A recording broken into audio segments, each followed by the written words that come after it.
Hi hello दोस्तों, मैं कमल sir अपने YouTube channel my home my study में आप सभी साथियों का स्वागत करता हूं। आज हम पढ़ने वाले हैं 1 दिसंबर 2022 का सेकंड शिफ्ट में जो क्वेश्चन पूछे गए हैं मैथ्स के उन क्वेश्चनों को। ठीक है, आइए जानते हैं, देखते हैं किस तरीके के क्वेश्चन आते हैं।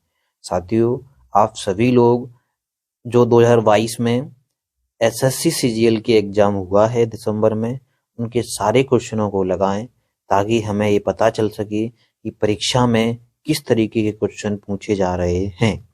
ठीक है साथियों, आइए साथियों आगे बढ़ते हैं। आप स्क्रीन पर आपके सामने पहला क्वेश्चन है, तो पहला क्वेश्चन क्या कह रहा है देखिए साथियों।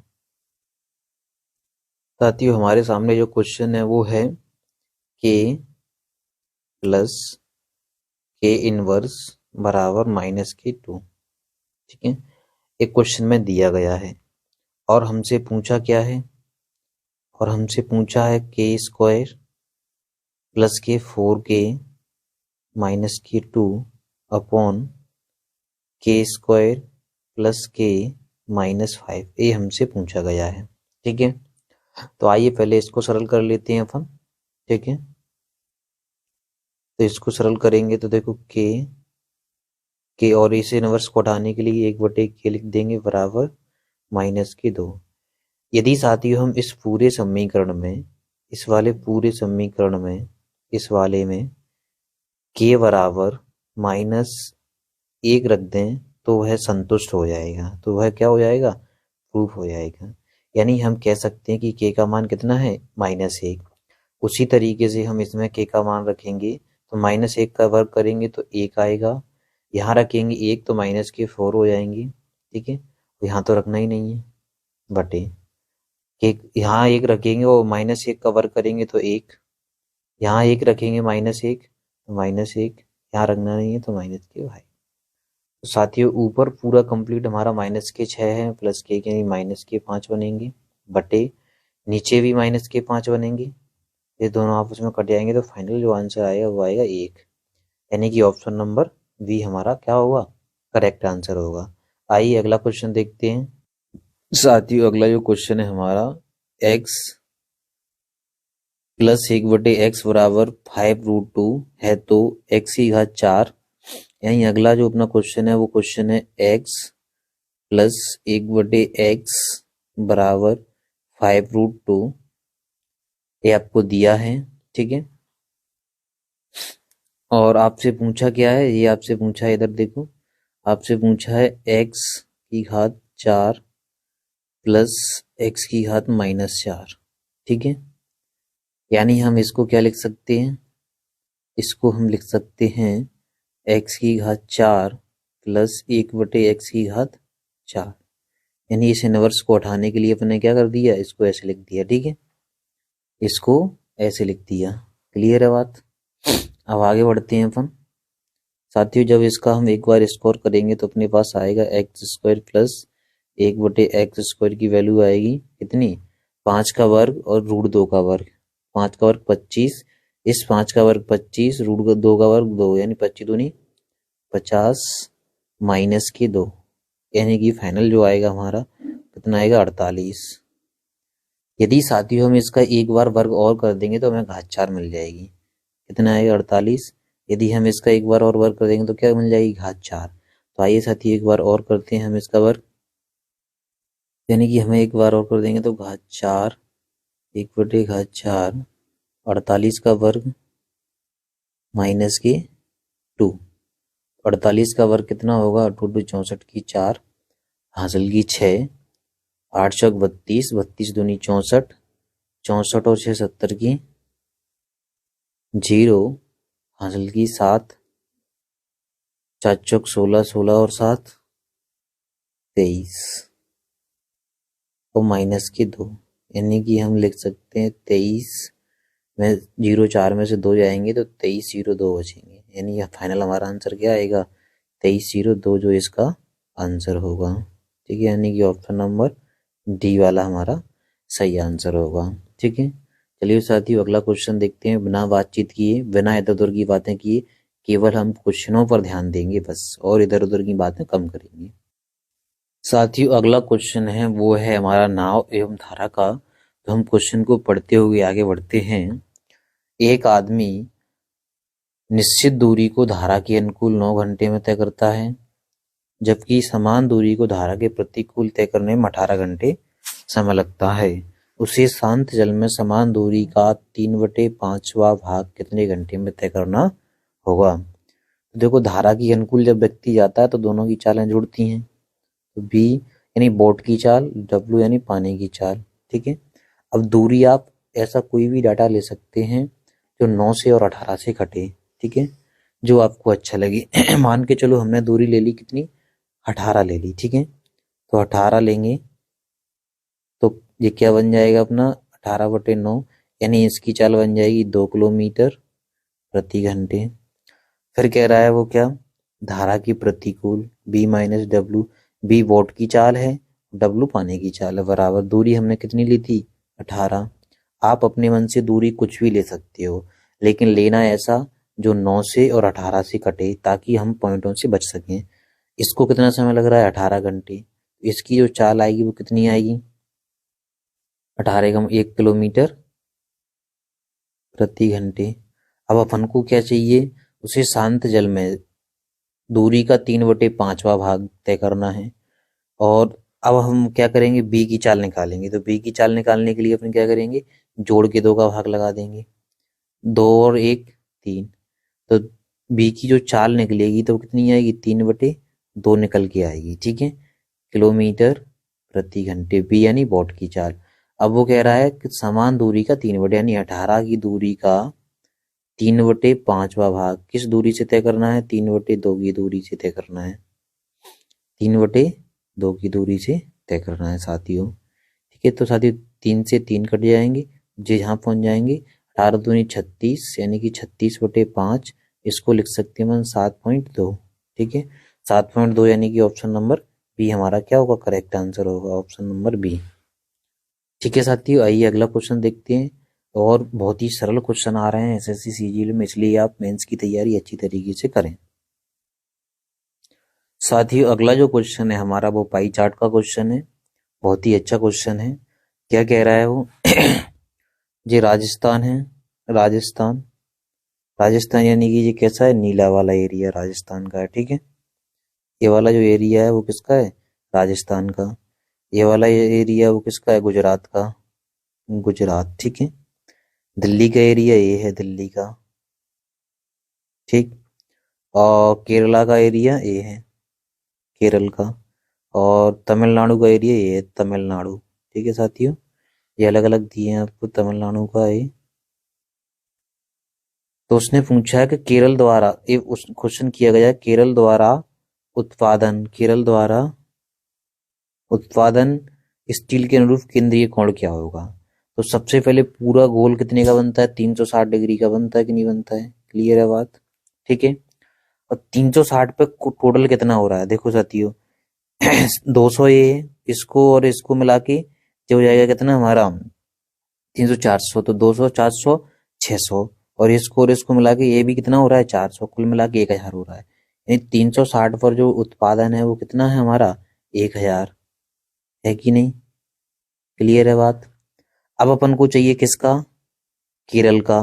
तो केरल का कहाँ है 200, जब 360 पर 1000 है, या हम कहें 1000 पर 360 डिग्री कोण बनता है, तो 200 केरल का है, तो 200 पर क्या बनेगा कोण। तो इससे काट देंगे 2 बार, 5 बार कटेंगे, सॉरी 5 बार, और 5 से इसको काटेंगे तो ये आएगा 72 बार। ठीक है, यानी कि हमारा आंसर हो जाएगा ऑप्शन नंबर डी। कितने सरल सरल क्वेश्चन पूछे गए हैं इस शिफ्ट में। देखिए आगे बढ़ते हैं हम और अगला क्वेश्चन भी देखते हैं। साथियों अगला जो क्वेश्चन है वो हमारा डिस्काउंट से यानी बट्टे से। और क्वेश्चन क्या कह रहा है, क्वेश्चन कह रहा है एक दुकानदार एक वस्तु को 10% और 20% की क्रमिक छूट पर बेचने पर 44% का लाभ पाता है। शुद्ध लाभ प्रतिशत ज्ञात कीजिए यदि दुकानदार 15% की छूट पर बेचता है। साथियों देखिए उसको हम 2 सेकंड में कैसे करेंगे। देखो 10 की छूट यानी कि 90%, ठीक है 90/100। 20 की छूट यानी कि 80%, ऐसा करने पर भी वो क्या कर रहा है, 144 का लाभ ले रहा है। ठीक है, अब वो कह रहा है कि यदि वह 15 की छूट दे, 15 की छूट देगा तो बचाएगा कितना, 85। तो 85 पर उसको क्या मिलेगा, परसेंट से परसेंट काट देंगे, 1 2 0 1 2 0। ठीक है, 9 से काट देंगे इससे, 16 9 144 होते हैं और 8 दूनी 16 होते हैं, 85 दूनी कितने होते हैं, 170। 100 से जितना ज्यादा ऊपर आता है उसी को हम क्या कहते हैं, प्रॉफिट कहते हैं, यानी कि लाभ प्रतिशत कहते हैं। ठीक है, ऐसा ऑप्शन नंबर है बी, यानी कि 70% का क्या होगा, लाभ। आइए साथियों अगला भी क्वेश्चन भी देखते हैं अपने यहीं पे। साथियों अगला जो क्वेश्चन है ए वाला 6वें नंबर का, वो क्या कह रहा है हमारा, 6वें नंबर का क्वेश्चन कह रहा है साइन 30 साइन 40 साइन 50 साइन 60। यानी कि वो कह रहा है साइन 30 डिग्री, साइन 40 डिग्री और साइन 50 डिग्री और साइन 60 डिग्री बटे cos 30 degree, cos 40 degree, cos 50 degree और कॉस 60 डिग्री। त्रिकोणमिति का क्वेश्चन है साथियों, ये कितना सरल क्वेश्चन है देखते हैं। आइए साथियों, जब साइन 30 और साइन 60 को ऐड करोगे तो 90 होगा, उसका मान होता है 1। या फिर आप लिख सकते हो क्या, किसी एक को हल कर लो आप। ठीक है, मान के चलो अपन इसको हल करते हैं, तो कॉस 30 को क्या लिख सकते हैं अपन, कॉस 30 को लिख सकते हैं क्या, साइन 90 माइनस के 60 डिग्री लिख सकते हैं, साइन 90 माइनस के 60 डिग्री, सॉरी साइन 90 माइनस के 60, सॉरी इसको अपन ये नहीं लिख सकते, इसको क्या लिख सकते हैं अपन, इसको लिख सकते हैं क्या, कॉस 90 माइनस के 60 डिग्री लिख सकते हैं। 90 में 60 जाएंगे तो 30 बचेंगे, और कॉस 90 माइनस 60 होता है साइन 60, होता है कि नहीं होता है, तो साइन 60 से साइन 60 कट जाएंगे। ठीक है, यानी इससे ये कट जाएगा सेम, उसी तरीके से सारे एक दूसरे से क्या होंगे, कट जाएंगे। तो फाइनल हमारा आंसर आएगा एक यानी ऑप्शन नंबर सी। ठीक है, अगला क्वेश्चन और देखते हैं हम, अगला क्वेश्चन क्या कह रहा है हमारा। साथियों अगला क्वेश्चन नंबर 7 है, वो क्या कह रहा है हमारा, वो कह रहा है उन संख्याओं का एचसीएफ एलसीएम के बीच का अनुपात क्या है जिनका एलसीएम 48 है और उनका गुणनफल 384 है। यानी इस क्वेश्चन को हम इधर देखेंगे तो वो कह रहा है कि उन संख्याओं का एलसीएम एचसीएफ का अनुपात क्या है, यानी पूछ क्या रहा है वो, एलसीएम और एचसीएफ का अनुपात। ठीक है, कौन सी संख्याओं का, जिनका एलसीएम दिया हो कितना, 48, उन दोनों संख्याओं का, मान के चलो दोनों संख्या ए और बी हैं। ठीक है, क्या है, ए और बी हैं, क्लियर है बात। और गुणनफल कितना दे रखा है उसने, 384। ए और बी का गुणनफल कितना दे रखा है उसने, 384। ठीक, तो हम यहाँ से क्या निकाल सकते हैं, एचसीएफ निकाल सकते हैं। पहली बात तो उसने एलसीएम तो दे ही रखा है। ठीक है, उसने पूछा क्या है, एचसीएफ और एलसीएम का अनुपात पूछा है, किसका, ये उल्टा पूछा है उसने, क्या पूछा है, एचसीएफ अनुपात एलसीएम, ये पूछा है फाइनल। ये देखो पहले एचसीएफ है फिर एलसीएम है, एलसीएम तो हमारा दे रखा है 48। ठीक है, हम क्या करेंगे, एलसीएम एचसीएफ और निकाल लेंगे। तो आप जानते हो एचसीएफ कैसे निकालते हैं, दो संख्याओं का गुणा बराबर एलसीएम एचसीएफ को गुणा, एक फॉर्मूला होता है, दो संख्याओं का गुणा बराबर एलसीएम और एचसीएफ का गुणा, आप सभी लोग इसको अच्छी तरह जानते होंगे।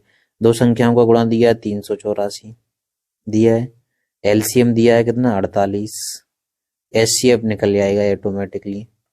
48 से कितनी बार कट रहा है, 48 से काट दो इसको, 48 से नहीं कट रहा है, 16 से काट दो, जिसकी टेबल आती हो आप उसको साथियों, इसको 48 काटेंगे तो कितनी बार कट जाएगा हमारा, 8 बार। ठीक है, यानी एचसीएफ जो आया है वो कितना है, 8, तो एचसीएफ रख देंगे 8, इसका अनुपात क्या निकलेगा, 1:6, यानी हमारा जो आंसर होगा वो क्या होगा, 1:6 होगा, यानी कि ऑप्शन नंबर बी हमारा आंसर सही होगा।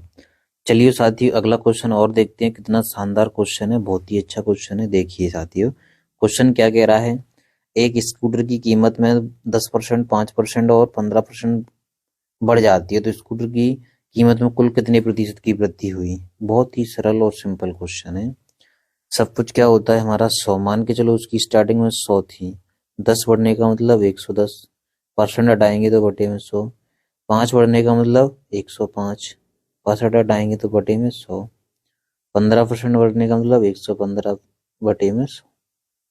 ये हमारा सवाल हो चुका है साथियों। ठीक है, और आगे हम करते हैं, इसको काटा पीटी कर लेंगे। 100 से 100 काट देंगे, ठीक है, और 20 से काट देंगे, 21 से ये कट जाएगा, 20 से ये कट जाएगा। इसको 23 से काट दो, 23 बटे 20, एक जीरो से एक जीरो कट जाएगी। यानी कि साथियों हमारे पास जो बचा है वो 11 गुणा 21 गुणा 23 और बटे में 20 दूनी 40 बचा। यानी फाइनल हमारे पास बचा है 11 गुणा 21 गुणा 23 बटे में 40। ठीक है, ये बचा है। अब आप ऑप्शन सी करके देख लो, ऑप्शन सी कौन सा हो जाएगा।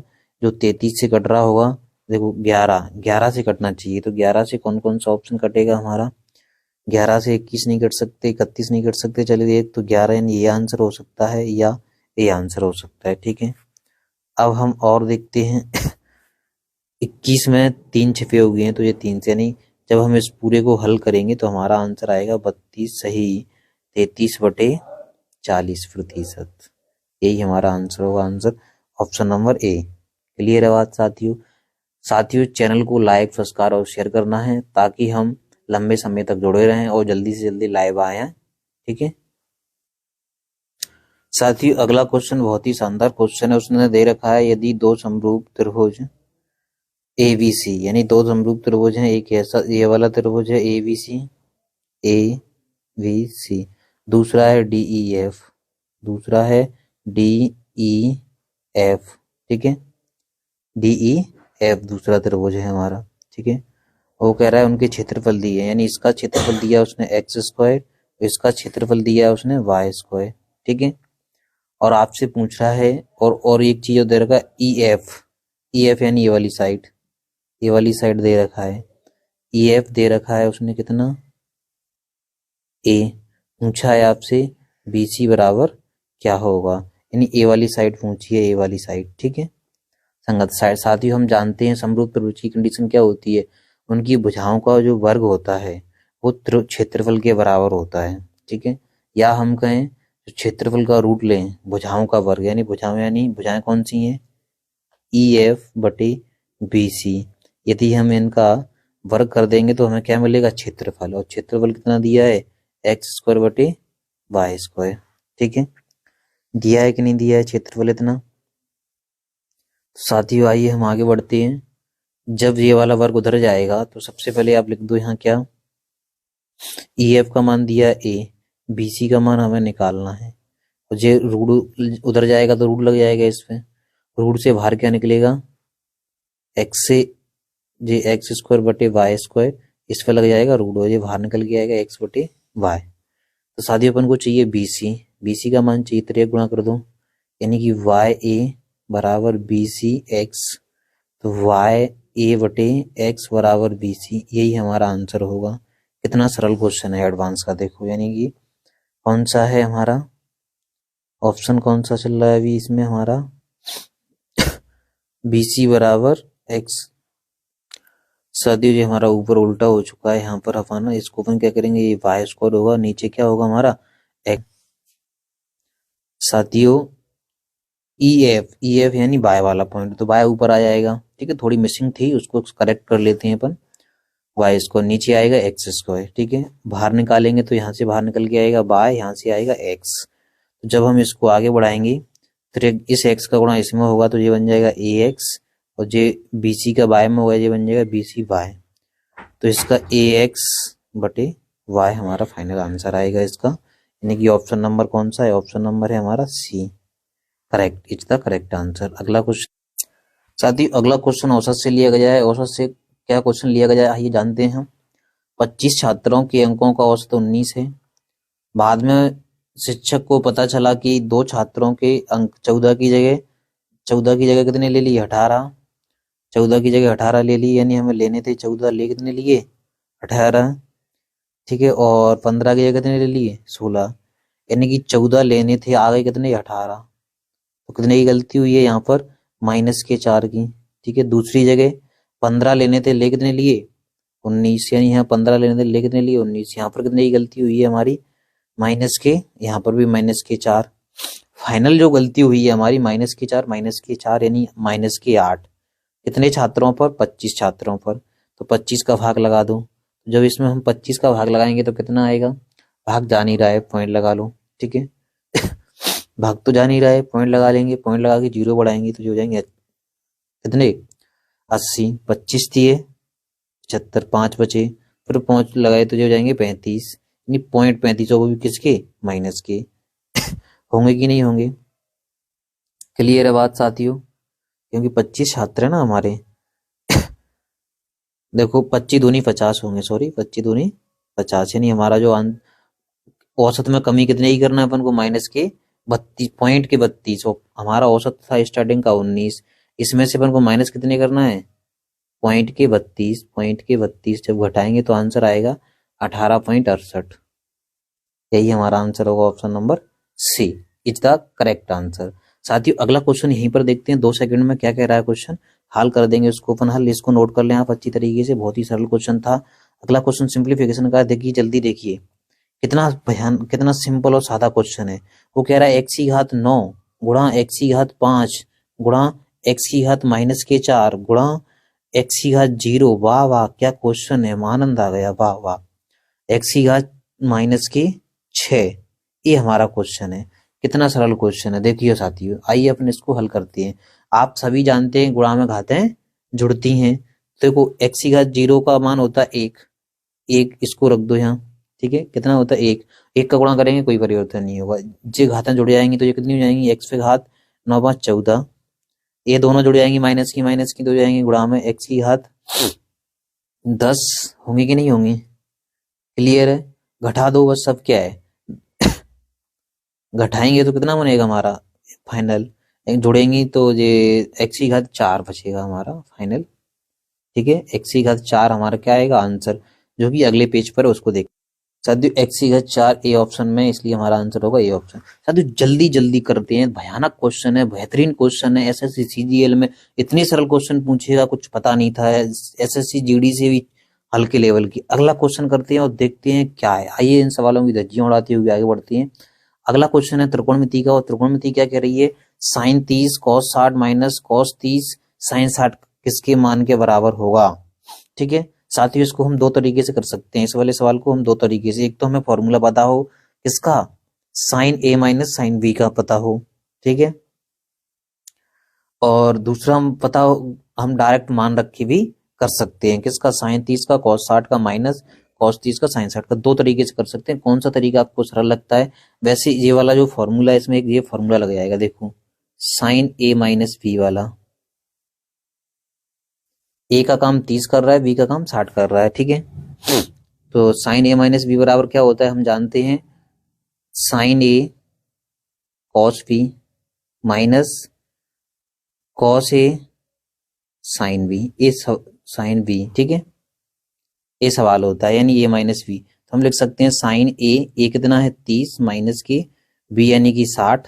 ठीक है, तो फाइनल जो हमारा आएगा माइनस के कितना आएगा 60, माइनस के साइन 60 ऐसा कुछ आएगा। ठीक है, माइनस के क्या आएगा, सॉरी माइनस के साइन 30 आएगा। ठीक है, एक हमारा ये आंसर हो चुका है, यानी कि option number B correct is the correct answer.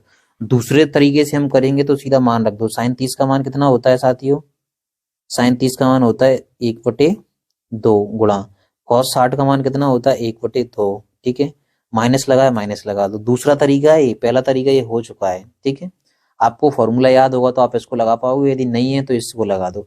Cos 30 का मान कितना होता है √3/2। ठीक है, साइन 60 का मान कितना होता है √3/2। इसको हल करेंगे तो ये बनेगा 1/4 माइनस के 3/4। तो फाइनल कितना आएगा, देखो 4 एलसीएम आ जाएगा, ऊपर बचेंगे माइनस के कितने, 1 में से 3 जाएंगे 2, फाइनल इसको कह सकते हैं माइनस के 1/2। और साथ ही उसको क्या लिख सकते हैं अपन, माइनस के साइन 30 लिख सकते हैं कि नहीं, तो तब भी आंसर आ रहा है। दोनों तरीके से हम आंसर को अच्छी तरीके से कर सकते हैं। अगला सवाल देखते हैं, 1.6 और 3.6 के मध्य समानुपातिक और 5 और 8 के तीसरे समानुपातिक का अनुपात क्या होगा। बहुत ही शानदार क्वेश्चन है, अच्छी तरह पढ़ें और बताएं। साथ ही अगला क्वेश्चन कह रहा है कि 1.6 और 3.6 में का मध्य अनुपात निकालना है और 5 और 8 का तीसरा अनुपात निकाल के उसका अनुपात बताना है। तो 1.6 का मध्य अनुपात क्या कहता है, रूट के अंदर a इंटू बी, ए यानी कि 0.16 गुणा 0.36 16 से बाहर क्या निकलेंगे साथियों, 4 बाहर निकलेंगे और इससे क्या निकलेंगे साथियों, 6 बाहर निकलेंगे। पॉइंट को अपन बाद में लगा देंगे, 6 चौक 24 यानी कि इसका जो मध्य अनुपात निकलेगा वो 2 पॉइंट कितना निकलेगा, 4। उसने पूछा है अनुपात, इसका तीसरा अनुपात क्या कहता है साथियों, दूसरी संख्या का वर्ग बटे दूसरी संख्या यानी 8 का वर्ग बटे पहली संख्या कितनी है, 5। ठीक है, पॉइंट हटा के आप 0 बढ़ा दो नीचे। अब आप काटा पीटी कर सकते हो, 5 दूनी 10, इससे काट दोगे तो ये कितनी बार कट जाएगा, ये 12 बार। ठीक है, और अब आप और काट दो, 3 से काट दो चाहे भले ही। ठीक है, ये 4 से काट दो, 4 3 12 और 16 चौक 64 यानी कि हमारा आंसर आएगा कितना आएगा, 3:16 यानी कि option number C is the correct answer. अगला क्वेश्चन देखते हैं साथियों, आइए साथियों। अगला क्वेश्चन है, एक जोड़ी जूते के क्रय मूल्य और विक्रय मूल्य के बीच का अंतर रुपए में 1200 रुपए है। यदि लाभ 15% है तो विक्रय मूल्य ज्ञात कीजिए। साथियों तो कितना एसएससी कितना क्वेश्चन को घुमाती है। अब उसने पूछा है क्रय मूल्य और विक्रय मूल्य के बीच का अंतर। अब इतना कौन नहीं जानता कि क्रय मूल्य और विक्रय मूल्य के अंतर कोई तो क्या कहते हैं, लाभ। और लाभ कितना दिया है, 15%। तो सीधा लिखो ना, सीधा 15% के बराबर कितना दिया है, 1200 रुपए। तो 115% यानी 15 का लाभ पर क्या होगा, उड़ा दो सीधा काटा पीटी, परसेंट से परसेंट काट दो, 5 से काट दो, 5 दिए और 23 पहिया 115, 3 से इसको काट दो, 4 423 चौक 92। ये यार इतनी सरल क्वेश्चन ऐसे हलुआ समझ रखा है, हलुआ। ऑप्शन नंबर बी, इतने क्वेश्चन सरल। अगला क्वेश्चन देखिए, इतनी सरल क्वेश्चन है भगवान। एसएससी जीडी क्या बताना चाहती है, एसएससी सीजीएल क्या बताना चाहती है अपन को है? हम क्या कुछ नहीं आता, हमें कुछ नहीं आता कि ये क्वेश्चन इतने चुन्नू से क्वेश्चन। चलो आगे बढ़ते हैं, आगे बढ़ते हैं साथियों। एक व्यक्ति साधारण ब्याज पर 25%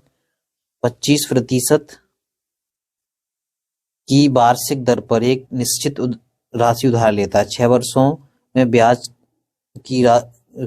की राशि उधार दी गई राशि 300 रुपये अधिक है। उधार दी गई राशि क्या है, यानी मूलधन पूछा है यार। क्या है मूलधन, क्या होता है, 100% का मान पूछा है अपन से। और ब्याज कितना दिया है, 360। 6 वर्षों में 25% वार्षिक की दर से ब्याज कितना बनेगा, 25 छक्के 150 बनेगा कि नहीं बनेगा। एक व्यक्ति साधारण 25% की वार्षिक दर से 6 वर्षों में ब्याज की राशि 25 छक्के 150 आर इन टू टी से कितना दिया है, 360 दिया है कि नहीं दिया है।